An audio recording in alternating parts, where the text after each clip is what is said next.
efugiddwa abakulembeze,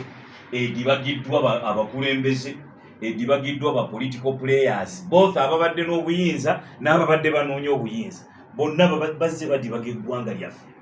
Gurupu ezo bbiri buli emu enenya ginnewaayo, ababunoonya n'ababulina, bonna bazze batudibaganga bwe baagala. Era abangi bannayuganda bafiiriddwa obulamu bwabwe. Ng'ensobi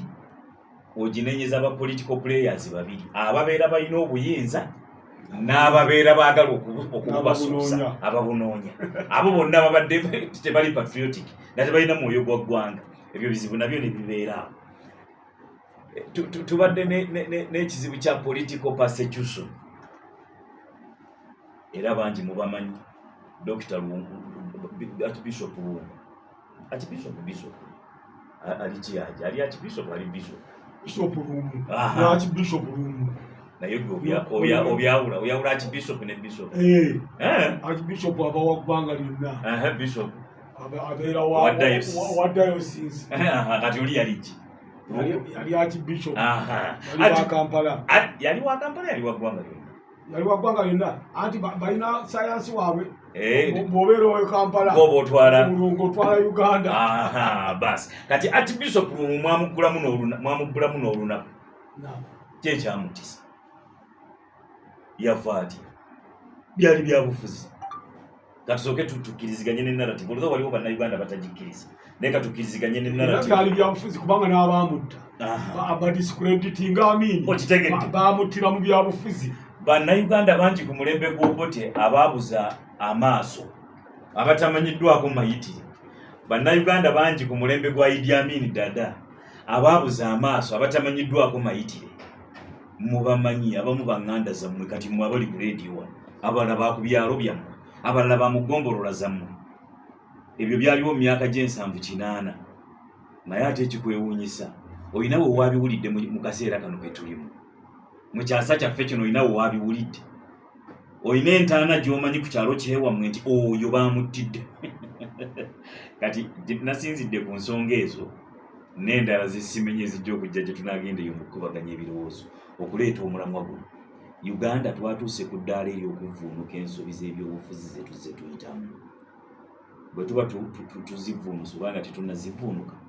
ebiseera bya Uganda eby'omu maaso bifaanana bitya? Haji Yusufu mu studio mwali aginkwaniriza sooka obuze kubatuwuliriza. Alhamdulillah rabbil alamin, bismillahir rahmanir rahim. Haji nkwebazizza nnyo olw'omulamwa guno. Kubanga omulamwa guno mulungi nnyo, gugamba Uganda gyevudde weeri n'ebiseera byayo by'omu maaso. Akati kino ebyayo byeraga lwatu ng'owajjanga abika. Kwaba abawangaddeko n'abatalina fitina. Omanyi ekitiibwa Nabbi Allah subhanahu wa ta'ala yagamba nti al-fitnatu ashaddu min al-qatl. Fitina esinga omuntu asse omuntu. Oli bw'aba tayagala Haji Umaru, ne bw'aba amugamba nti Haji Umaru musajja mweru, ng'ayagala nnyo Haji Yusufu omusajja omuddugavu kagongolo, agandi Haji Sowejo oyo musajja mweru alikola paisipasa. Naye n'atamanya nti ate n'ono gw'owaayira obweru ate nga si mweru, n'obuddugavu izigite, n'oli ate naye alhamdulillah Allah kakkala keke yakola ki kaba yamuwa. Naye nga tunatandika kugenda ku mulamwa gaffe tulamusa balamutuwuliriza, nja kusooka okwebaza Haji Umaru ne ttiimu ya Radio Buddu olw'omulimu gaggadde gwe mukoze okusomesa bannayuganda okumala emyaka. Tuli mu myaka ng'ameka? 22. Kubanga enza okujja wano waliwo abaasooka mu myaka 23. Ekyo nakyo kirabo kinene nnyo. Era okusinziira ku pulogulaamu zaffe eza National Resistance Movement, okubeera nga tuteekawo eddembe ly'obuntu n'eddembe ly'abannamawulire n'omuntu okwogera nga bw'ayagala. N'ebiri mu nsi bw'otunulira ebiri e Gaza, eggwanga ddama ne ligamba nti tugobye ekitongole ekigaggadde. Ajazira ndowooza bw'etaba nnamba emu ery'emu ku bitongole by'amawulire agasinga okuba agamaanyi mu nsi yonna. Naye oli bw'agamba nti mbagobye timwogerera waffe ekiri mu Isirayiri, ng'awagirwa be tusinga okwesinza, bannaffe be beesinza nti bannaddembe ly'abuntu Abamerika, n'abagoba bannamawulire obutatuukiriza mulimu gwabwe. Bwe tunuulira Uganda ne tunuulira Radio Buddu eno, gavumenti esaana yeekubemu etandika okukola assessment weetuuse. ekaba emidaali buli yalwanako ekatonga buli yalwanaki baradisi ne baba wamanya agamanya agamu gagalabika galina feeke abamu babaga mikwano gyabwe olaba naffe abasomeseza puroguramu zenare busifunanga ku midaali oli nga bamuwadde omudaali noga nti ebitambula tebitegerekeka lwaki kirese rediyo buddu wano mu bendo benu yandibadde eweebwa omudaali ng'ekitongole nti pulezidenti azze kakati kati bwe yazze kati bwagenda okujja kutaleka esita n'agamba nti mubamu ku batambuzizza eggwanga lino kubanga freedom of speech n'okusomesa abantu amawulire kyekigambo ekisinga obukulu kubanga n'obwekitiibwa nabbi sallallahu yagamba the legacy of prophethood is knowledge amaanyi n'embeera y'obwannabbi ewangaaliddwamu mu bantu kumanya ate bannabbi ne babeera nga bazito nnyo lwaki nti okumanya okwo okuva eri Allah n'okusomesebwa bannabbi bebadde zeminator bebaga b'amawulire kakati mwe bannamawulire ab'ebitongole by'amawulire bwe nkola assessment wano mu bendo byaffe emyaka 23 gye mumaze musaana y'ekiramu era kyankoze bubi nti ekirowoozo kino kigenza okujja nga memba wa seeke nabadde naye Kalungu omukulu Kiwanda alino programu y'olukiiko lw'NRM Kiwanda Suuli namugambye nti mukama wange ndi omu ku basomesa programu z'eggwanga olwaleero muyiza kutubuulira biva mu Kalungu babikuyitiremu naye programu zino bwe tuba tuzisomesa baganda bange abo bakama bange tebampa kutufuta Kiwanda n'anyeenya omutwe nemuga nti ye kubulidde naye nkwebaza wampa akazindaalo nga tuli ekyankwazi nga pulezidenti ali wali ekyo naawe kisemusinza butakwebaza ne mwebaza naye lwaki nze ate nabadde ŋŋamba nti ffe abasomesa abantu bandi tuwadde kubafuta naye ate abo abateekawo rediyo akadaala kwe tusomeseza ekyo nakirowoozeza kino ne nga tiisinga nabadde nakyo naye era ngenda muweereza meseji nandibadde muga basaana baweebwenga ebirabo contribution gye butadde ettaffaali ku ggwanga nnene nnyo era ne contribution eyonoonye eva kuba n'amawulire abatali ba rediyo buddu bayi ababba esente z'obusiramu kwega amawulire gatukoledde emirimu ebiri okwonoona n'okulongoosa buli ekyonoonese mu ggwanga kyonna kivudde mu mawulire ate ekirongoose kivudde mu kati mmwe bwe batabawa kirabo kiba kya bulyaza amaanyi era nze ako njagadde nkayiseewo nti nsaba Allah subhanahu wa ta'ala omukulu Dr. Segawa Ajumaru ne ttiimu yammwe gavumenti ebasiime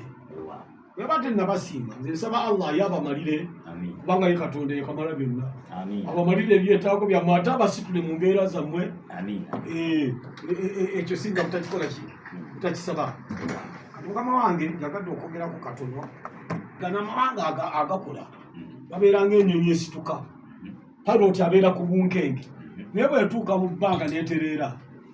ne kapiteeni avaayo najja babuuza ku bantu ne bagamba nti ababadde baisibye emisipika nti you can unfasten your belt batandika okubaleetera kaaka wali mukyatinga ne bweyagala kakati Amerika yatuukawo awo eri mu kuseeyeeya mu mayenge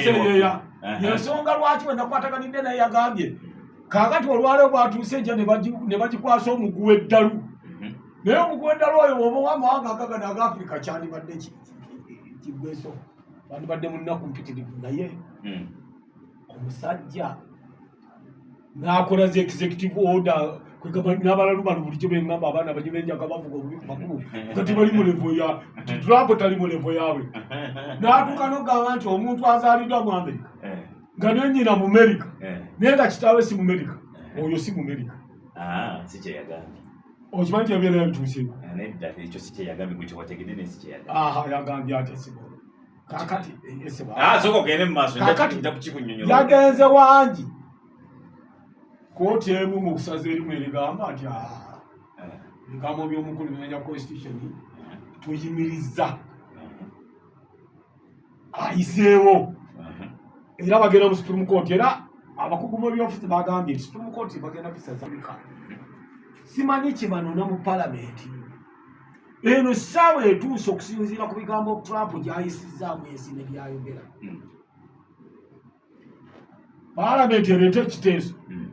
kigende mu African Union ng'Abayisirayiri bwe basasula buli mwaka ba Germany nti Hitler yabatta. Amerika yazimbibwa baddugavu. Bano abazungu Abangereza n'Abafalansa bwe bagenda ne babba ensi ya Amerika ne basanyawo bali bayita ba Red Indians. Babazanyanga mu firimu nti gundi babuyitanga buki balina engeri gye babuzanyangamu obusajja bwaffe ne babutuma amannya babuyitanga bu Cowboys. Ne babwe bu Cowboys bwalinga n'ennaku nga bulununula ggwanga lyabwe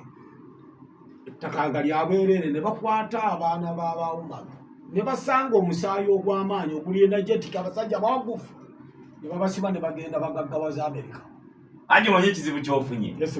gwe walowooza nti President Trump agenda kufuga mu interest ya Uganda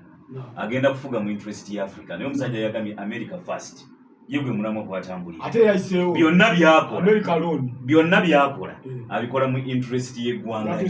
kyovoola linda kunkubuulire kati otegeere lwaki aliko kyovoola yagambye nti mujja kusasula emisolo okujjako nga mugenze ne mukolera ebintu byammwe ne mubikolera mu America naye mwe munaabeere ne Uganda ne mukola ebintu byammwe engoye zammwe wali ejjinja muzitunde mujja zisasulira omusolo nga gw'amaanyi okuziyingiza ebino ebyammwe ebyagowa byonna byabigobye agamba nina okugaggawaza America gwe mulamu agwo kyova olaba mu nkola eyo mwe munyigirizibwa era kyova olaba mugamba nti omusajja yakoze kiki kino naye Trump oyo mutegeere gw'eggwanga bwe lifugibwa tolowooza nti ali yekka ne executive orders ezo ze yakoze siga nti yakedde ku makya yengo waliwo Ssekabira yagamba nti omusajja yazuukuse ku makya n'aloota sigamba nti yaloose buloosi biba biri out of research ate n'ekirala eggwanga erulina engeri gye litambulamu just ngwaddeko ka brief katono nti akolera mu interest y'Abamerika juzi ab'ebulaaya badde balina olukiiko mu Netherlands Switzerland babiyita economic forum bonna babadde bakaaba maziga yayogedde nabo ng'ayogera nabo ku lutambi lwa vidiyo naye bonna nga bagamba omusajja atukoze eki n'abagamba nennato ngenda givaamu bwe mutayongeza ku bajeti yammwe ngenda givaamu so ye ali mu interest ya America tali mu interest ya nsi yonna era tolimbye ali mu interest ya America tolimbye yagamba ati tomunenya kuba nammwe gembadde nonyamu gembadde zikugambye nammwe wano singa Kenya ewulira bye mwogera ku bubu olowooza babalowoleza ki nga Kenya ekola ebintu almost 50% bye mukozesa wano biva Kenya eyo anti mubigobanga naye singa muleeta president n'amyumyulamu mu nkola yammwe ya bubu buy Uganda build Uganda olowooza bali babalowoleza ki kati kyekyo omusajja mumuleke ali ku kituufu si yekka eno nkola y'abakolonials abanyunyusi jamini abayitanga banyunyusi eno nkola y'abaki y'abanyunyusi yadda by imperialists nkola yaabwe era Trump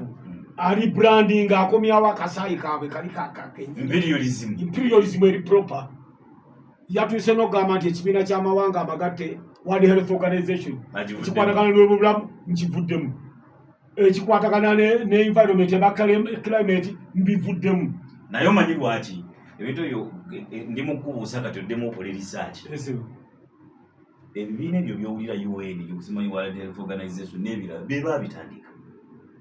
bolooza bali ku agenda ki nga bwe batandika World Bank be baagitandika IMF be baagitandika singa bakira ku makya baga tugivuddemu kitegeeza luli mu kugitandika baalina omulamwa gwabwe era imperialism nga baagala kuyita mu bibiina ebyo kati bayinza okuba nga world order ekyuka nga mwe temunnaba kumanya awoyogedde mazima nga world order eri mu kukyuka kati sebo badde njagala mmalirize na kano mu butemu bwa Trump yagamba nti agenda kumalawo olutalo lwa Middle East mu bigambo bye yagamba ebya Ukraine biti yabinyega yagamba nti olunaku lw'eggulu abantu basatu ba captives abaakwatibwa aba Hamas baateereddwa ne TV nagijjeko abantu abatibwa abaana n'abakazi n'amalwale n'agasaanyiddwawo kiri significant takikonye nako wabula agambye ekitta abantu takikonyeeko nengati ate lino nga bantu Mungu yaweereza jjini kuba ne shaitani Ibilisi nge nagamba nti ate lina levo ey'okutya Katonda ono asinga ne Ibilisi abaaba basatu abalala si bantu nengati ono ataala abalala bonna bonna nti si bantu kyenafunyamu kimu nti bamemba ba parliament essaawa etuuse bali Abamerika bali brandinga essaawa etuuse Africa eve mu kwesiriwaza egende mu kkooti y'ensi yonna bano ffe twabagaggawaza abatandise okuleeta amalala n'okututeekako ebisooto bawaabe batandika okutuliyirira. Omanyi onako nzikiriza ka President Kagame batandika okutuliyirira. Nalaba interview ya President Kagame France omulamuzi France eyo yagenda n'abaako beyavunaana kuba Rwanda lyali twali lya Bufaransa ambulizaako alina okukategeera kati omulamuzi yatuula mu France eyo kooti yaabwe nebaako Abanyarwanda byasalira ogw'okwenyigira mu kitta abantu 94 esijukira wani Kagame bwe bamutadde. President Kagame bwe yali ayagenda nti a certain local judge in France in some village in France sat in his court and convicted Rwandans. Now, I want you people to think about our local judge in our village sitting in his court and then indict some Frenchmen in Paris. If that can happen, then tuja kukiriza mu kooti ebyo lyegamba. Omulamuzi omu yatudde mu kyalo eyo e Bufaransa n'azalira Abanyarwanda omusango ng'ali eri Bufaransa nabano bali eno mu nsi yaabwe naga kati nange njagala omulamuzi wa wano atuule mu kaalo eyo mu kooti y'okubyalo eyo asalire Abafaransa bali omusango ebikolobero byonna bye bazze batukolako ng'eggwanga ly'e Rwanda. N'agamba ekyo bwe banakkiza nti tulina omusango nga kooti ya wano yekikoze. Awo tukwatagalamu katono nga bwe nakwataganye n'essimu ky'Unganda naye singa ali consistent nga Museveni si byayagala tuli banakwata Abahutu entalahabwe olwo ne bibeera nga omulamuzi oyo mutuufu bwe banavunaana abatali Bahutu olwo omulamuzi muki only that nti singa abeera consistent tulimu omu naye 100% naye singa abeera ki consistent ng'anywerera ku mulamwa n'atabeera mu dabudabbi naawulayi walaawulayi notamanya gyava kakati muganda wange tubuka okusaasira okufa kwa mugakojjange Siza Muhammadi twamuziisa ebisanjaawo n'omukono gwa mutamuzukulu wange Sendege be bana batuwuliriza bankwidde amasimu Katoogo Kiranga Nsubuga mutabani wange Mahadi Namugera Saalongo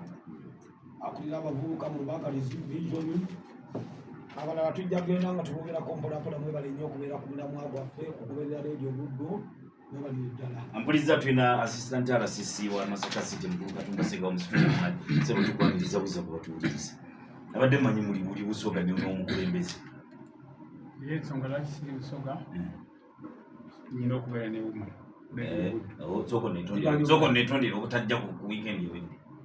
ate n'otampa bubaka njagala kwetonda nga n'abawuliriza bawulira mbulira mukama wange Haji Umaru emanagement yonna ne baganda bange bano abaliwo baawubala nga siriiwo Sekabira yakusubwa nnyo Sekabira yansubwa naye nali nyina ledi endala ku ngenzi ne mukama wange bakafuna mukama waffe RCC omupya nali nyinawo emututte ate nenkola ensobi nesikutegeeza nsaba kunsaasira osonyiyiddwa abatuwuliriza nze Sega wa Katumba owomuwa bulijjo assistant RCC ow'ekibuga ky'e Masaka ate ze chairman w'enalimu w'ekibuga ky'e Masaka njagala okukozesa omukisa guno okusookera ddala kubebaza mugimutambuza n'omukisa guno gumwatuwa n'okwebaza tuwuliriza nti buli lunaku muteekako leediyo zammwe tukimanyi abamu mugula manda abalala muteekako amasannyalaze gamu kyemukola tukisiima n'okwebaza Katonda okutuwa obulamu n'atutuusa ku lunaku luno nga tukyassa omukka mu budde buli obwa COVID twategeera nti omukka gwe tussa gwe bayita oxygen gwa mugaso wakati bwe babanga Katonda gutuweredde bwereere tulina okumwebaza ate engeri gye twebazaamu Katonda waffe yakumutendereza kumugulumiza nabutamuteekako kintu kirala kyonna. Ekirala njagala kusaasira baganda baffe abatwafiiriddwa twaziise eggulo twaziise muganda waffe Kalungu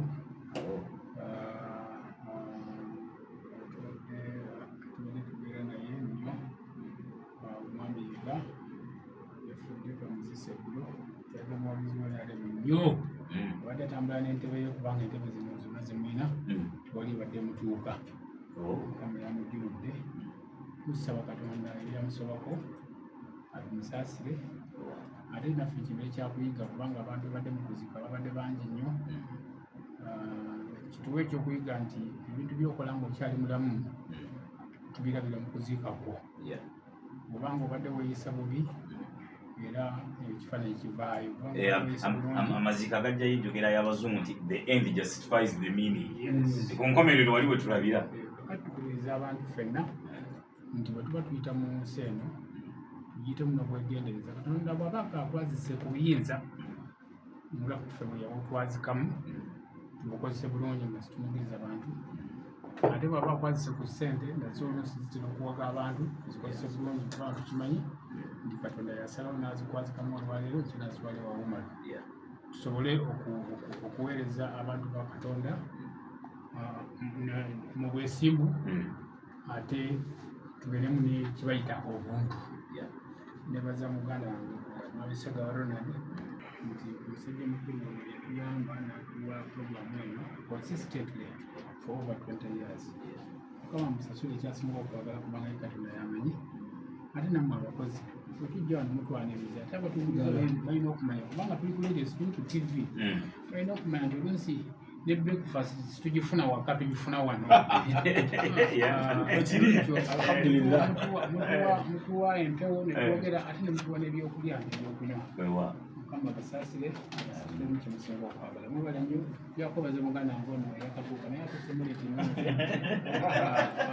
okwawukanako nange nti ate ye atambula lugendo ava kyotera ate era okwawukanako nange nti ate ye akyali eri mu nzikiza kubanga omuntu atambula nga talaba atambuza kati atulaba nga atuuse era naye yona omwebaza kubanga tumukoze bulungi netuddamu nitulekyekinga yensonga lwaki twasala tudde mu multipartism tusalewo tufune abantu abalaba ebintu mu ngeri endala tuggyemu ebirungi ebibi tubalekere ebirungi tubikozese okukoleza bannayuganda toyanziza muguluse kabira soka obuze kubatuuliriza ono wana sisi tamanyi nti bagamba nti abakulu they are never late they delay they are never late n'obuyinza twagala okubajjako tulina okulowooza ennyo kuba kati David Ntwalo yagamba nti bo kati bali mu kugongola kubanga bakose bakufuga emyaka 4 tebakuteba kikala abandabikira okubanga bayala bakufu bazibu lwekyo obudde obusinga obungi obumala mu kuwummula kale bajja bayigayigana tubasaasirako olumusanko nnyo mu ngeri ey'enjawulo mwenna abampuliriza abafunye ebizibu eby'enjawulo mbasaasirako olw'omwami Lubuli ekikungwe kalisizaawo banga wafiiriddwa mannyoko ate ne Bosco wafiirwa maama mbasaasira nnyo bannange wiiki eno nange Katonda atuyambye mulembe gwa wano mubi tugezaako nga bwe tusobola naye tugezeyo P7 byakomyawo lwakuna nabadde muno muyizi buli mwaka nabasuubiza nja kuleetanga ebivudde mu bigezo bya PLD omwaka oguwedde nafuna 2 nakola 5 nakola 7 ne guno nafunyeyo muwala wange nakatya Melissa yakoze obubonero 7 nolwekyo mulembe gw'abano mubi tufuba mulango oyo mu ngeri enjawulo twogeramu mwasi musajja omulala gwatufuga tufuze bubi mugano twetaaga okuba n'obuyinza era weeteeketeeke bulungi some ebitabo bulungi yagala kyotero mpaka bwa palamenti obitwalemuko obupulezidenti bwesibusobola obupulezidenti bwesibusobola nemugamba obusobola netutandikira awo okusaba essaala nti oba oli awo wabeereko pulezidenti omukyala alisookera ddala mu Uganda kale tuli mukabufube nolikoze obubonero 7 namwaniriza era nemuyozaayoza ate nenyongera okumusabira ekirooto kye kiri ekyokubeera first woman president wa Uganda kituukirire bulungi kubanga bano bajja kuba bagira bati ate tubakola biri ebya mukulu Ssebaggala nebapula bazigaanye ebyo twabigaana ewange nabigaanira ddala era nagamba kansalewo buli kasoboka konna ekigo wansi w'enjuba ekisobola okutwala abaana mu masomero agabasobozesa okufuna obuyigiriza obwo bwennyini nja kukikola. N'olwekyo bo banyambye obwongo babuwagadde bulungi.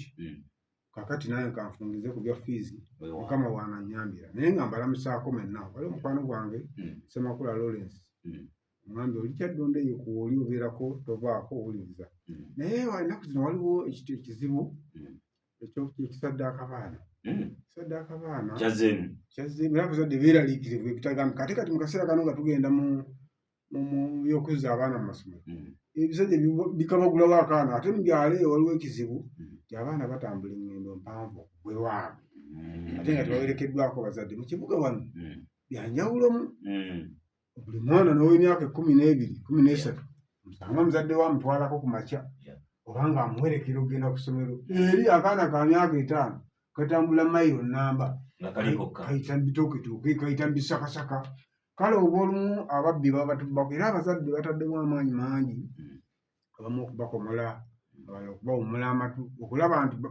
kigambibwa obutuufu bwakyo teri akumanyi. Bw'obasanga omwana ataliiko ataliwanga ku musaayi mwoyo basaddaaka mangu mbu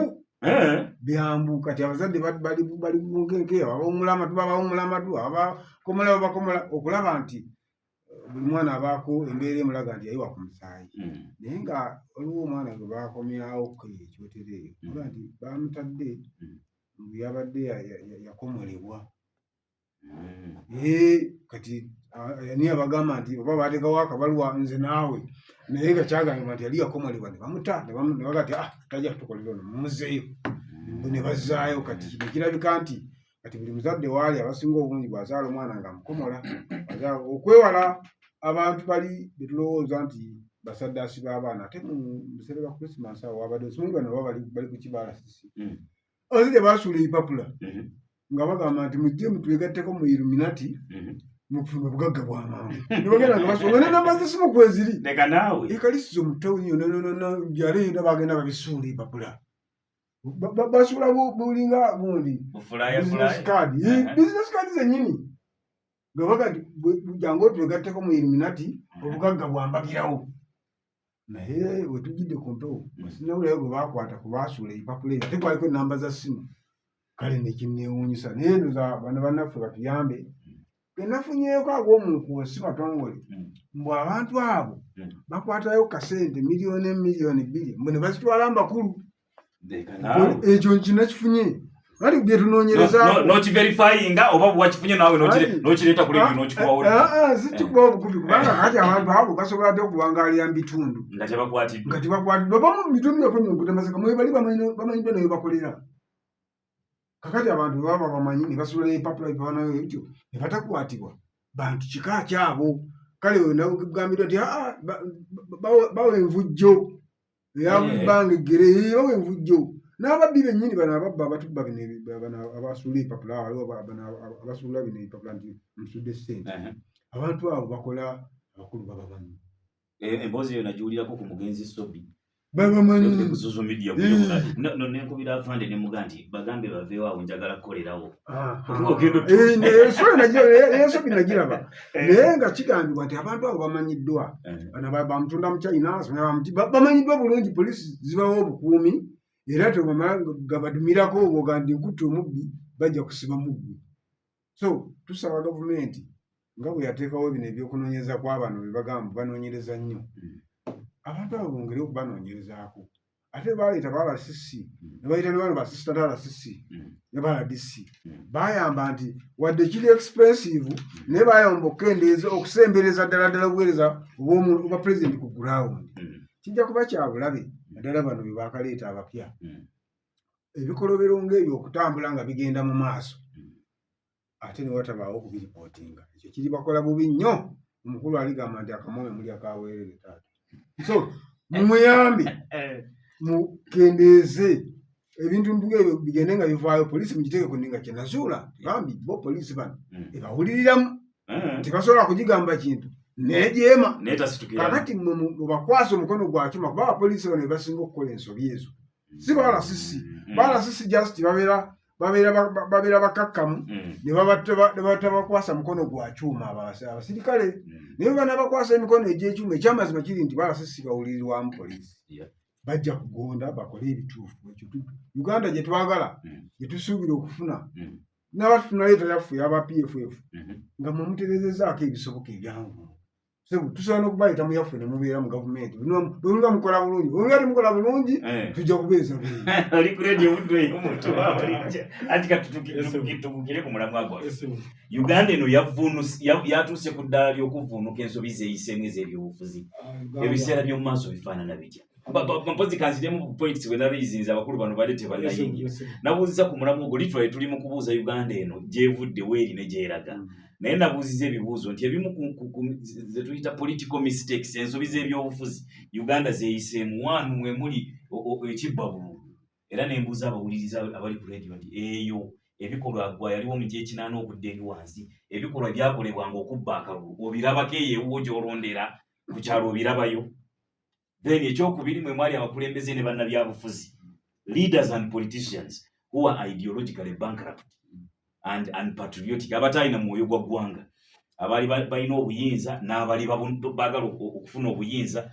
batta bannayuganda ekyeyonoonere okuva Uganda eno lweyafuna independence buli ludda luvunaana lunne waabo Obote avunaana Amini avunaana Obote Museveni avunaana Obote ne balutwa ne baani ne baamini naye nga naye kennyini nga watuuzizza singa Amini obadde wakumuzza n'omutuuza n'oga nti naye ani yadibaganga gavumenti yo ajja kuga nti mande kale omusajja oyo kyeyankola twabeeranga mu kuba by then yali omuki omuyeekera you get the point so abalina obuyinza n'abaali babunoonya bonna baadibaga eggwanga lyaffe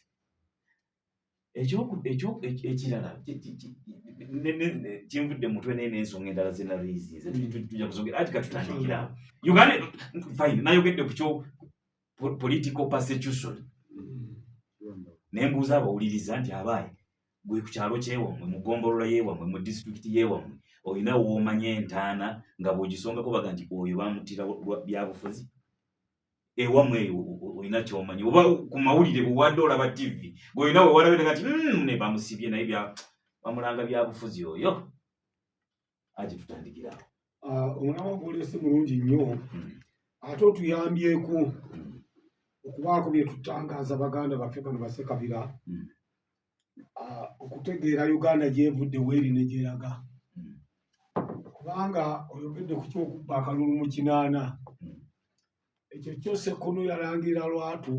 manya Paul Mwange yali chairman wa military commission olukiiko lwali lufuga eggwanga lino President Museveni mwe yali vice chairman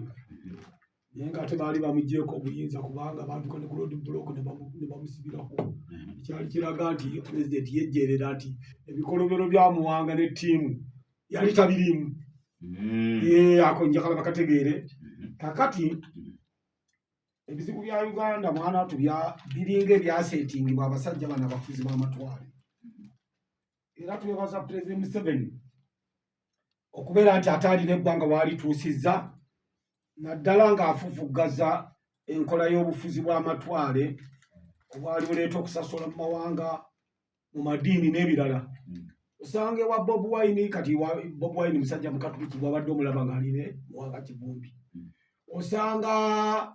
Besigye ng'alwanagana ng'ali n'Eriasa Lukwago kwegamba situjja kukola assessment n'analysis ku ludda lwa NRM lwokka wabula kulaba eggwanga balituusizzaawa sectarianism enjawukana mu mawanga ne mu madiini tekyaliwo oyo okukwata ku Lukwago ono Ssekabira omukatuliki ayinza okulondeddwa mu ebbala emukabo nkubuulira amazima gennyini oyo n'oyogera ku Lukwago nti kati abantu baba batunuulira ebyobufuzi tebakyabitunuulirira mu ludda lwa madiini na mawanga naye mwotwa wa bulijjo ayinza obutakiwa mulamwa ayinza obutakiraba nga nsonga naye nga nkulu nnyo era ye yavaako okufa nzifaaza mazinga yayita kitange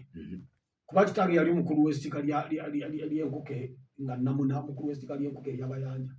namugaa nti okusinziira byenfulidde wano nga bakumbuzi bawamba wano gavumenti badde nkusaba ojjo ewange wewe ogomeko yonyogera nkubulya wewe ogomeko kitegeeza kujjawo obusiraamu mbadde nkusaba ojje wange Faza agamba Haji Soweto muganda we weewogomeko okusinziira embeera gye yali alaba sebo enjawukana mu madiini n'embeera yali yakitalu ojjukira lwenaka bantu baali banzise nansaalaawo kuli baleseni sikweya balebe katambi baserumaka beewaana engeri gye basanyangawo ebintu bya Idi Amin toka ebintu biriryo sinze mutulo bwale baali banzise ninga ayogera olugero ninga wikyali wali owedde bwe tubanga olwaleero Ssekabira ali ne Lukwago nga Mwanga Kivumbi sijja kwogera bya naalebo balewe kumutegeera bulungi kubanga twe banaafuna ekifaananyi ekituufu ng'ali ne Bobi Wine nze ndabanga tulina bwe tutuuse Ssekabira wange mu 1961 Beni Kiwanuka yawangula akalulu era n'afuga emyezi 9 abazungu ne bagamba tujja bbawa independence ng'Omukatuliki Omukatuliki nga Queen wa Bungereza yakulira Anglican Church y'Abaprotestant mu nsi yonna eggwanga etwale ly'abadde afuga lifugibwa Omukatuliki okibba bululu gye kyatandikira okuwawaanya awo ne bawawaanya 61 okukakkana nga baga tutukaddemu 62 ne bagende wa Muteesa Emmengo ne baga Muteesa muli basajja Baprotestant mukole wa akabiina akamu akakkewayi ne bakolewo kakkewayi Kabaka yekka munamala mugatte ku Obote omulango oyo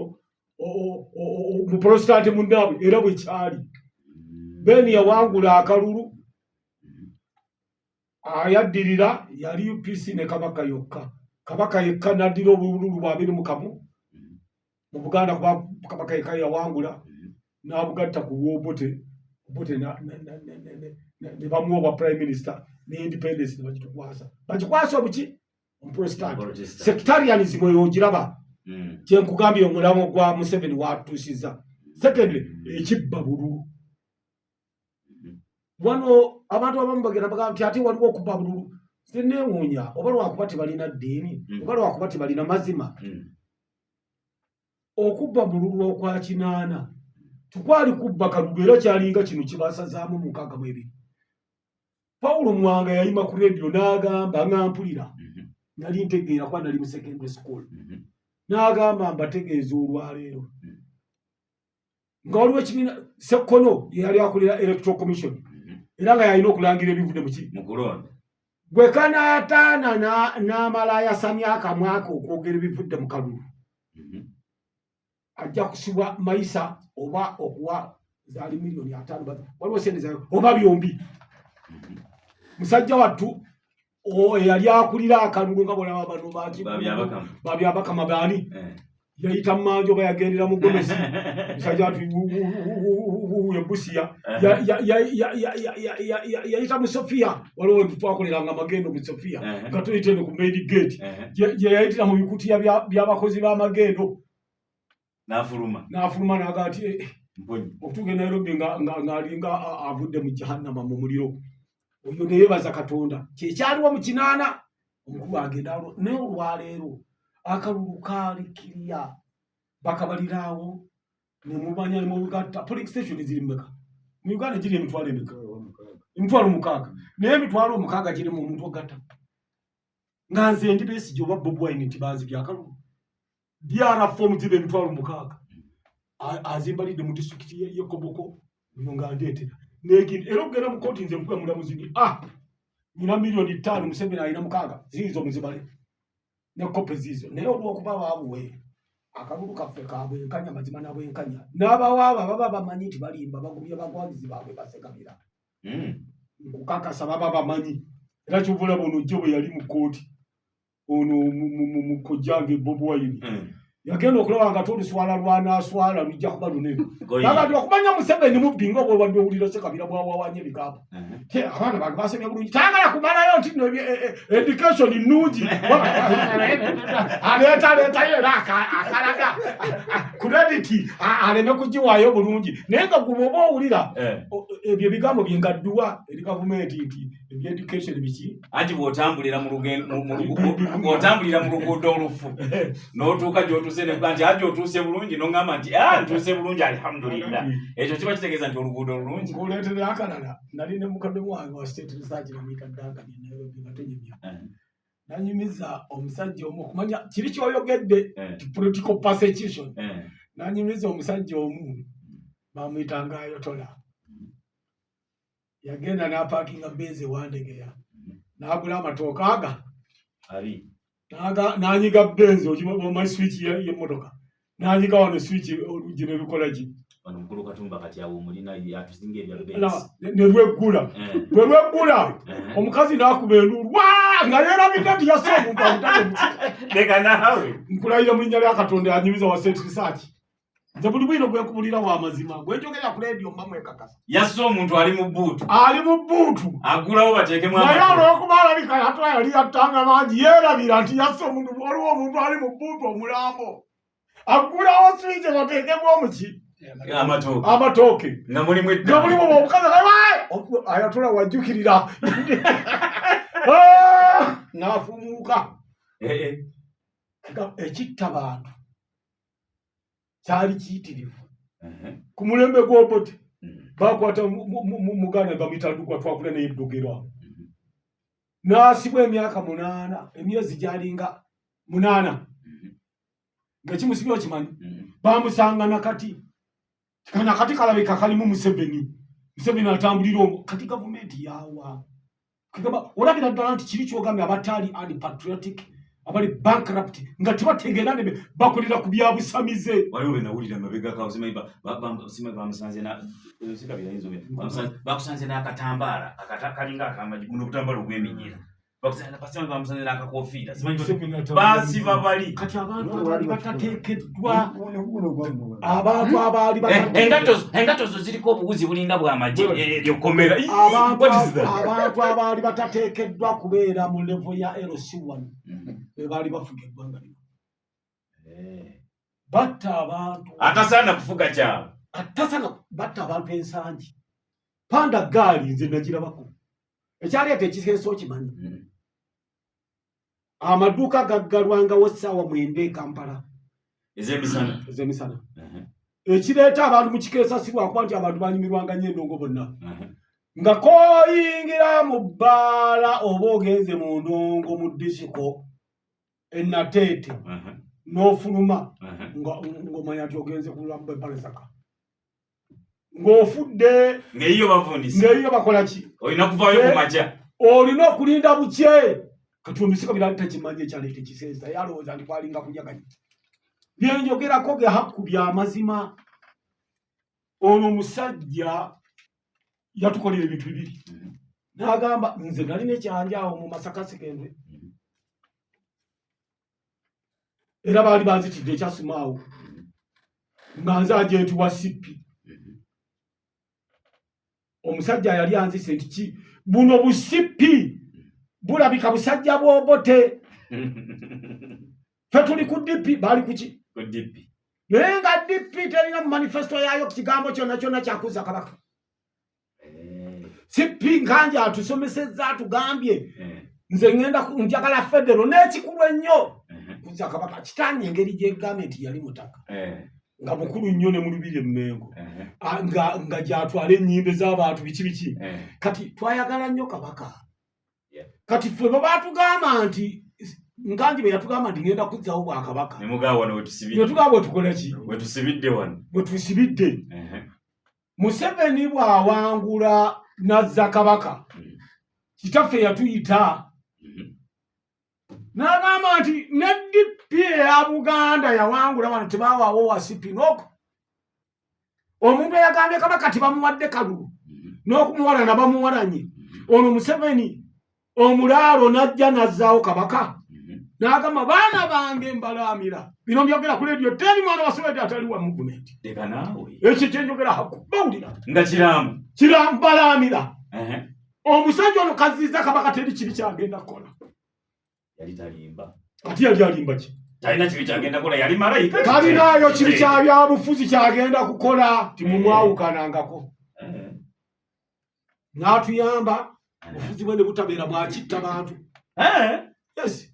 eggwanga lifudde stable muganda wange Ssekabira yabyogera jjo wano ne muwa n'eddwa nga musajja ono Mungu amuwangaze n'omwana we ne bwe yagenda